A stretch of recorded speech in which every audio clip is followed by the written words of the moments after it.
My father didn't call me on my wedding day. Not in the morning, not before the ceremony, not after. My phone stayed quiet the whole afternoon, and I kept checking it the way you check a wound. Not because you expect good news, but because you can't stop yourself. My husband Marcus noticed. He took my phone off the table during the reception and set it face down on the chair beside him. He didn't say anything. He just looked at me the way he always did when he understood something I hadn't said out loud yet. That was the last good moment before everything unraveled. Welcome back to Calm Drama Stories, where family secrets never stay buried for long. If this is your first time here, hit subscribe and join the family, because this story is one of the quietest, slowest, most deliberate acts of patience I have ever witnessed. And it ends exactly the way it should. Let's get into it. If you enjoyed this story, like and subscribe to BetrayalLedger for more. My name is Nora Callahan. I'm 34 now. But this story starts when I was 27, standing in a courthouse hallway in a cream-colored dress, holding a bouquet of white ranunculus that cost me $18 from the farmer's market, waiting for a judge to marry me to the man I'd loved for 4 years. We didn't have a big wedding. Marcus and I had talked about one. The venue, the flowers, the dinner afterward. And then we looked at our bank accounts and looked at each other and agreed that a courthouse on a Thursday with 2 witnesses and lunch at the Italian place on 5th was probably more us anyway. My witness was my coworker Patrice. Marcus's was his older brother Dom, who wore a blazer over a construction shirt and cried during the vows, which nobody expected, least of all Dom. My father was not there. Not because we hadn't invited him. We had. I called him 6 weeks before. I explained the plan, the courthouse, the lunch, the lack of fuss. He went quiet in the way he went quiet when he was deciding something. Then he said, "A courthouse wedding isn't a real wedding, Nora." I told him it was real enough for us. He said, "I'll think about it." He didn't come. He didn't send a card. He didn't call. My father, Bernard Callahan, had been widowed since I was 9. My mother died of an aneurysm on a Wednesday morning while she was making eggs. She was 38. My father was 41. He never fully recovered from it, not in the way people say and don't mean, but genuinely, structurally. Something in him calcified after her death, went hard and cold and load-bearing in a way that left no room for softness. He raised me and my brother Patrick in that calcified way, efficiently, correctly, without warmth that cost him anything. Patrick was the favorite. I understood this early the way children understand most painful things. Not through explanation, but through pattern. Patrick got the longer hugs, the louder praise, the front row seat at every dinner table conversation. I got the nods. The mhm-ms, the occasional "good job, Nora" delivered to the middle distance somewhere past my left ear. I didn't hate my father for this. I understood him. He was a man who had lost the person he loved most, and what was left of his heart had sorted itself instinctively toward the child who looked most like her. Patrick had my mother's eyes, her laugh, her way of tilting his head when he listened. I had my father's jaw, and my father's silence, and neither of those things reminded him of anything he wanted to remember. Bernard Callahan had built a real estate business over 30 years. Nothing flashy. Residential properties, a few commercial leases, a storage facility on the edge of town that was uglier than anything else he owned, but turned a profit every quarter without complaint. He was worth somewhere between $4 and $6 million, depending on the market, and he had never once mentioned any of it to me directly.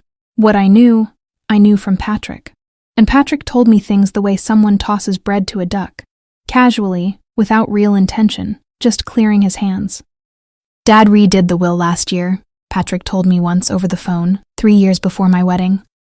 "Put the storage facility in a separate trust, said it's for whoever takes over the business." I asked who that was. Patrick paused just long enough. "Me, probably. I've been helping him with the accounts." I said that made sense.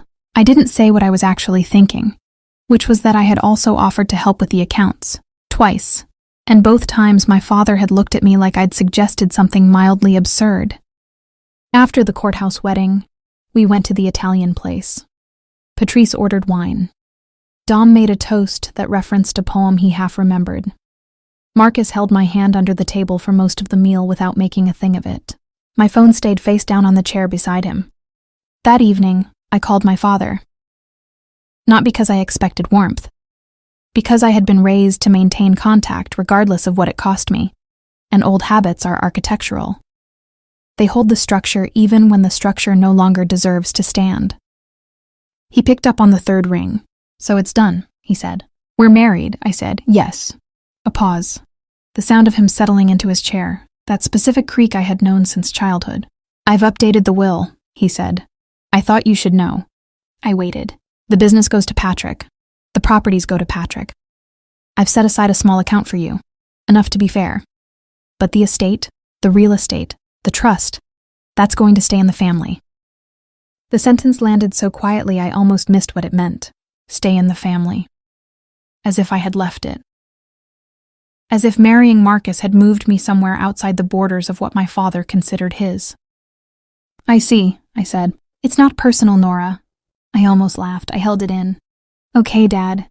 Marcus seems like a decent man. I just don't know him. You've met him 4 times. "I know." He said it the way he said most things. Like the conversation was a formality he was completing, a box he was checking.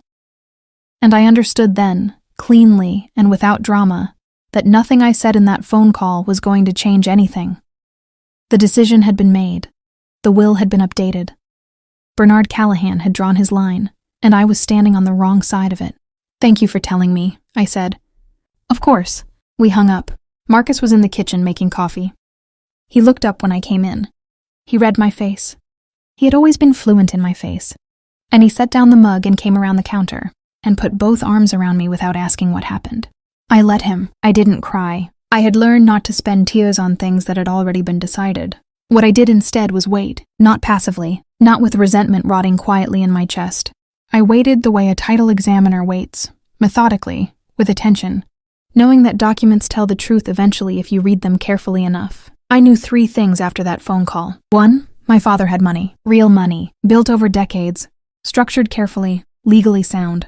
2, my father was 63, in reasonable health, stubborn as load-bearing concrete, and unlikely to change his mind, unless something changed it for him. 3, Patrick was not as reliable as my father believed. That third thing I had known for years. Patrick was charming. Patrick was present. Patrick remembered birthdays and showed up to dinners and told my father what my father wanted to hear with the easy fluency of someone who had practiced it since childhood. But Patrick had also borrowed $12,000 from a friend and never paid it back. Patrick had lost a business partnership over something nobody in the family discussed directly. Patrick had a habit of making promises in a warm voice that his actual behavior quietly ignored. I didn't tell my father any of this. It wasn't my place. And more than that, I knew that if I said a single word against Patrick, my father would hear it as jealousy, file it under Nora being difficult, and it would cost me whatever small amount of goodwill I had left. So I said nothing. I kept calling on Sundays. I kept showing up to the dinners. Bernard hosted twice a year at the house on Garland Street, the one my mother had picked out, the one with the blue shutters she'd painted herself the summer before she died. I brought wine. I asked about the properties. I listened. And I watched Patrick's problems surface the way water finds cracks, slowly, then all at once. The first sign was a phone call I wasn't supposed to hear. I was at my father's house on a Sunday, helping him sort through some old files he'd been meaning to organize. Bernard was in the kitchen. The study door was open 2 inches. Patrick's voice came through it, tight and fast. The voice he used when he was scared underneath the performance. "I just need 6 more weeks. The account is fine. It's just a timing issue." A pause. "I know what I said. I'm telling you it's handled." I kept sorting files. I kept my face neutral. I put the paper I was holding back in the box without looking at it, and waited until I heard Patrick end the call before I moved. The second sign came 8 months later, from an old college friend of Patrick's who worked at the county recorder's office. She mentioned it to me at a mutual friend's birthday party, casually, the way people mention things they don't realize matter. "Your brother filed something last month, some kind of lien dispute, against a property on Mercer."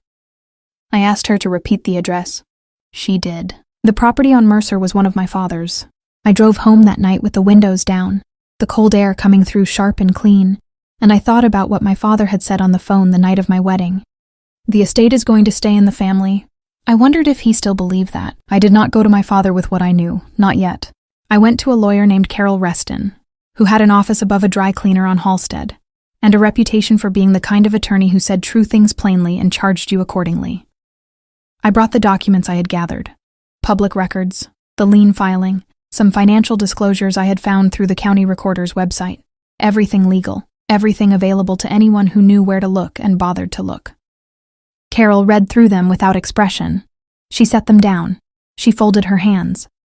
"Your brother has been using your father's property as collateral without authorization," she said. "That's not a gray area." I asked her what my options were. She told me. I thanked her, paid her, and drove to my father's house on Garland Street. Bernard was in the kitchen when I arrived. The blue shutters were darker now, the paint starting to peel at the corners. He looked older in the afternoon light than I remembered. He was 67 by then. His hands shook slightly when he poured the coffee, and he set the pot down carefully. The way you set things down when you've learned not to trust your own grip. I sat across from him at the table my mother had picked out. I put the documents down between us. I didn't say I told you so. I didn't say you should have trusted me. I didn't say any of the things I had been carrying for 7 years. I just said, "Dad, you need to look at these." He looked. He read slowly. I watched the color leave his face the way I had once watched water drain from a bathtub, steadily, without drama, until the basin was empty. He set the last page down. He didn't look at me. "How long?" he said. "At least 2 years," I said. "Maybe more." He was quiet for a long time. The kitchen clock ticked. Outside, a car passed on Garland Street. "Why didn't you come to me sooner?" "I needed to be sure," I said, "and I needed you to be ready to hear it." He looked at me then. Really looked. The way he hadn't since I was 9 years old, standing in a hospital hallway being told something I didn't have words for yet.